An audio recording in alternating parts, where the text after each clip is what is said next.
All right, the instructions talk about the O-ring port for the sensors.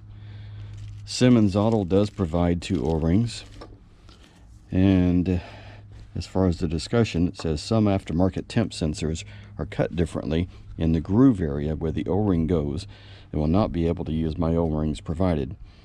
Well, I read that and I thought, well, I better try this before I get it all installed and find out I've got to do something differently. So when I tried to put the sensor in, the O-ring, with the O-ring, I could not get it into the actual O-ring area.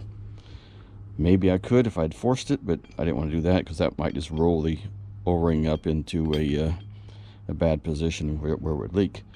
So next step, small container, water, and some Dawn dishwashing liquid, Gain, whatever you've got. Make it pretty heavy on the dishwashing side. And all I did was just dip it in, and then I could press it all the way through to be able to insert the clip. And of course, since it's just dishwashing liquid, it'll simply wash out, dissipate over time, and it won't damage the O-ring.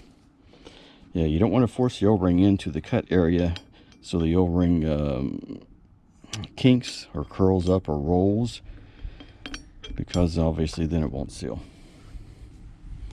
Anyway, just a little helpful hint there.